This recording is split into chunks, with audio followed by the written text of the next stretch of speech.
हानि भी इससे अछूता नहीं है। चाहे मर्डर की बात कर लें, लूट की बात कर लें, ऐसी घटनाएं लगातार सामने आ रही है। किसी भी सरकार की सबसे बड़ी जो जवाबदारी और चुनौती रहती है कानून व्यवस्था को दुरुस्त रखने की। प्रदेश की सरकार की जवाबदारी है कि वो सुरक्षा प्रदान करे, उसमें जो भी आपराधिक तो सिर उठाने का कोशिश कर रहे हैं, सरकार को सदस्य चुनौती दे रहे हैं, उन पर नकेल कसने की जरूरत है। और इस चीज़ की कमी दिख रहा है। सरगुजा से लेकर के बस्तर तक और मध्य क्षेत्र में भी, राजधानी में भी आए दिन रोज घटनाएं हो रही है। उस घटना से लोग चिंतित हैं, भयभीत हैं और अपराधियों का हौसला बुलंद है।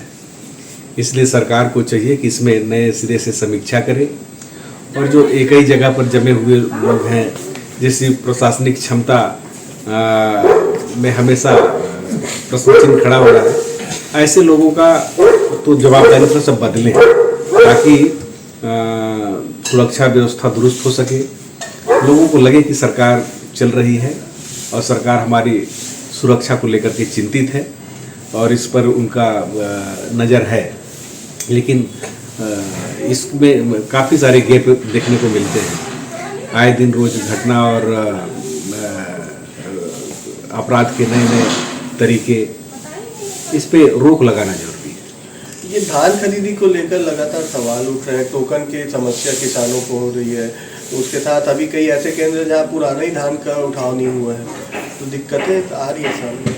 किसी भी सरकार के लिए, किसी भी विभाग के लिए, किसी काम को समय पर और पारदर्शी ढंग से पूरा करना उनकी नैतिक जवाबदारी है। हमारी सरकार जब थी तो हम लोग धान खरीदी का जब लक्ष्य बढ़ाते थे, हमारा जब टारगेट अनुमान बढ़ता था तो उसके अनुसार प्लानिंग करते थे। 107 लाख मीट्रिक टन जब हमने खरीदी का प्लान किया था तो उसमें मूलभूत सुविधाएं हमने बढ़ाई थी। किसानों के धान तौलाई की व्यवस्था, टोकन की व्यवस्था, उनके बैठने की व्यवस्था, सारी सुविधाएं हमने उसमें विस्तार किया, सुविधाएं बढ़ाई थी। लेकिन माननीय विष्णुदेव साय जी की सरकार एक तरफ तो धान खरीदी का लक्ष्य बढ़ाया है, 160 लाख टन मीट्रिक टन जो है धान खरीदी का इनका लक्ष्य है, अनुमान है। उस रेशियो में सुविधा का कोई विस्तार नहीं हुआ है। आज बहुत सारे जो आप बलरामपुर जिले में देख रहा था और कई धान खरीदी केंद्र जहाँ पर अभी तक बोहनी नहीं हुआ है। धान खरीदी हम जब करते थे तो उस समय 1 नवंबर से शुरू हो जाता था।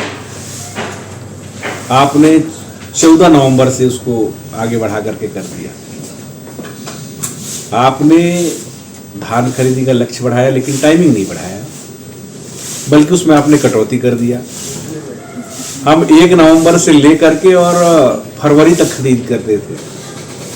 जरूरत पड़ा तो हमने समय में भी एक्सटेंशन किया, उसमें समय बढ़ाया। लेकिन अभी हम समाचार पत्र में पढ़ रहे हैं कि धान खरीदी 31 जनवरी तक ही होगा। तो किस प्रकार से आप करेंगे? 160 लाख टन धान खरीदने में हम लोगों को जितना समय लगा उसमें भी इजाफा करना पड़ा। आप 160 लाख टन धान खरीदने में जो समय लगेगा उसमें आपने कटौती कर दिया, तो किस प्रकार से एक लिमिट टाइम में क्षमता से अधिक तौलाई होगा, खरीदी होगा? ये चिंता का विषय है। तो ऐसा लगता है कि सरकार इसमें गंभीर नहीं है और इसमें भगवान भरोसे जो चल रहा है। इसमें कालाबाजारी की बहुत संभावना बढ़ जाती है और कहीं ना कहीं से धान खपाने का लोग कोशिश करेंगे। आपका मॉनिटरिंग सिस्टम भी एक्टिव नहीं दिखता है।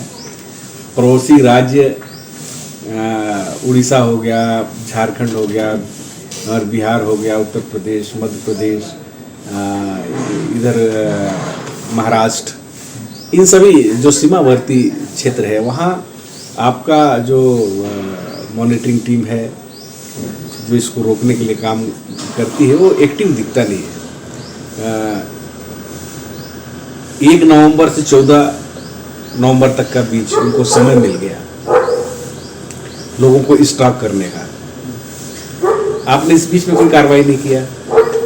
साथ में अगर अभी कहीं स्टॉक लोग करके रखे हैं उसका भी आपने कहीं पर ना वेरिफिकेशन किया, ना आपने वहाँ पर टीम भेज करके उसका जांच कराया। इसमें अफरा तफरी की संभावना तब और बढ़ जाती है कि पिछला ही स्टॉक धान का अभी तक आपका उठा नहीं है।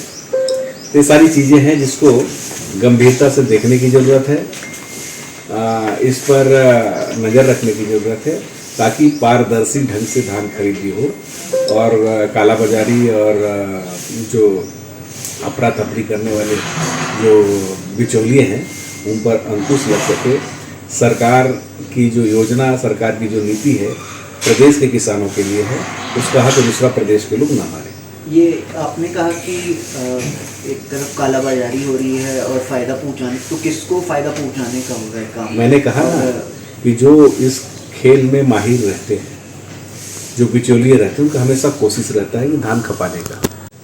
हमको तो दिखता नहीं कहीं पर कोई कार्रवाई हुआ और कहीं जब्ती और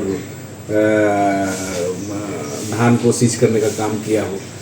दूसरे राज्यों दूसरे राज्य से जो धान आते हैं उसको रोकने के लिए पुख्ता इंतजाम होना चाहिए। ये दक्षिण उपचुनाव के लिए कल परिणाम भी आने वाले हैं। कांग्रेस पूरी तरीके से आश्वस्त है, बीजेपी भी कह रही है कि हम बड़ी जीत दर्ज करेंगे। कैसे देख रहे हैं इसको कल? देखिए, जब तक परिणाम नहीं आता है सभी दल जीतते हैं, लेकिन सच्चाई ये है कि कांग्रेस पहले से अच्छा परफॉर्म किया है, अच्छे कैंडिडेट्स दिए हैं और जो मतदान में मतदाताओं का जो रुझान था वो कांग्रेस के प्रति स्पष्ट देखने को मिल रहा था। अब देखते हैं इसमें कितना सफलता किसको मिला है, लेकिन हम लोग अभी भी उम्मीद है कि जीत कांग्रेस की होगी। हर गांव में गांव शराब बढ़ रहा है और गांव में पकड़ाया जा रहा है। उस विषय में क्या कहेंगे सरकार को? शराब को लेकर, शराब के लिए बहुत हल्ला किया बीजेपी सरकार। भारतीय जनता पार्टी की कथनी और करनी में जमीन आसमान का अंतर है। जो बोलती है वो करती नहीं है। एक तरफ तो शराब परोसने का व्यवस्था पुख्ता ढंग से कानूनी तरीके से लोगों को शहर से लेकर के गांव तक उपलब्ध करा रही है और दूसरी तरफ इसका विरोध भी कर रही थी, सरकार के ऊपर बहुत आक्रामक थे। राम राज्य का परिकल्पना यही नहीं है। राम राज्य का परिकल्पना यह है कि भय मुक्त शासन प्रशासन चले और इस शराब वराब के लिए जो परोसने की व्यवस्था हो रही है इस पे रोक लगे और जब सरकार ही जो लोगों को परोसना चाहेगी तो कौन रोकेगा। इसलिए आने वाला जनरेशन शराब में न डूबे, नशा के गीत में ना आए, इसके लिए राम राज्य की जो परिकल्पना है उसको धरती पे उतारने का, धरातल में उतारने का काम करे, शिक्षा को आगे बढ़ाए, स्वास्थ्य व्यवस्था दुरुस्त रखे, कानून व्यवस्था को चुस्त करे और ये जो जहाँ से अपराध बढ़ते हैं उन सभी फैक्टर्स को ध्यान में रखते हुए उस पर कड़ाई से रोकने का कोशिश करे। जहाँ पर नशा का कारोबार बढ़ेगा वहाँ अपराध बढ़ना संभावी है। ये देखा जा सकता है कि जब भी चुनाव के परिणाम आते हैं, ये उपचुनाव का जब परिणाम आएगा तो कहीं ना कहीं कांग्रेस पार्टी ईवीएम पर कई सवाल उठाती है। कल अगर आपका प्रत्याशी जीत जाता है, क्या उसके बाद भी जो ईवीएम पर सवाल है वो कांग्रेस उठाएगी? तो प्रश्न तो आज भी खड़े हैं। ईवीएम नहीं चाहते हैं। ईवीएम का विरोध तो पिछले चुनाव से ही चल रहा है। हम जीत भी जाएंगे तो ईवीएम को बदलने की हम बात करेंगे, हम ट्रस्ट उसके ऊपर नहीं करते हैं। जो देश ईवीएम बनाया वो सब देश उसको अपने चुनाव प्रक्रिया से अलग कर दिया और हम उसी के पीछे आज भी दौड़ रहे हैं। जहाँ पर पारदर्शिता नहीं है, जहाँ पर लोगों को ट्रस्ट नहीं है, ऐसे सिस्टम को लागू करना या चलाना कहाँ तक प्रजातंत्र में उचित है। इसलिए जहाँ जिसके ऊपर भी प्रश्न उठा है, जिसके ऊपर भी असंतोष उपजा है, उसको बंद कर देना चाहिए। ये भारतीय जनता पार्टी की आज दिल्ली में संगठन की बैठक है, देखा जा सकता है प्रदेश अध्यक्ष किरण सिंह देव के साथ कई नेता जो है वो पहुंचे हुए हैं। संगठन चुनाव को लेकर और सदस्यता अभियान को लेकर के खास तौर पर चर्चा की जाएगी, कैसे देखते हैं? तो भारतीय जनता पार्टी का अपना निजी कार्यक्रम है, उनके संगठन का है, उसको हर पार्टी करता है, भारतीय जनता पार्टी का कोई नया नहीं है। ये धर्मांतरण के लिए जिस तरह से देखने मिल रहा है कि सरकार ने कहा था कि कानून लाएंगे, लेकिन धर्मांतरण अब भी बड़े पैमाने पर चल रहा है। एक तरफ जहां बीजेपी के जो नेता थे राजेंद्र कटारा, जिनकी मौत हुई, वहाँ पर भी जो गांव में थे वहाँ पर भी सबसे अधिक धर्मांतरण की स्थिति देखने मिली। फिर फंडिंग को लेके भी देखने मिल रही है, किस तरह से देखते हैं? देखिए, भारतीय राजनीति में यहाँ के भारतीय जो संवैधानिक व्यवस्था है उसमें सबके लिए कानून बने हैं, सबको फंडामेंटल राइट्स, संवैधानिक अधिकार मिले हुए हैं। भारत धर्मनिरपेक्ष राष्ट्र है, यहाँ पर सभी को अपने सुविधा के अनुसार पूजा विधि मानने का सबको संवैधानिक अधिकार है, तो उसमें किसी के ऊपर जोर जबरदस्ती नहीं होना चाहिए। अगर कोई इस कानून को तोड़ता है, इसके खिलाफ हम इसके विपरीत बोल रहे हैं कि ये कोई प्रलोभन दे के करता है, कोई दबाव दे करके करता है, कोई टेरर पैदा करके करता है, तो उसके लिए कानून बने हैं और कानून के तहत उनके खिलाफ कार्रवाई पहले भी होती रही, आज भी होगी, आगे भी है। वो तो संवैधानिक प्रक्रिया के तहत बना हुआ है। लेकिन सरकार ने ये पिछले विधानसभा सत्र में कानून लाने की मांग की थी, लेकिन अब तक किसी प्रकार का उस पर आगे कोई पहल नहीं देखी गई। सरकार बहुत सारी बात बोलते रहती है, जो करती भी है, और केवल लोगों को भड़काने के लिए, लोगों की भावना को अपने पक्ष में करने के लिए इस तरह की बात करते रहते हैं। ठीक है।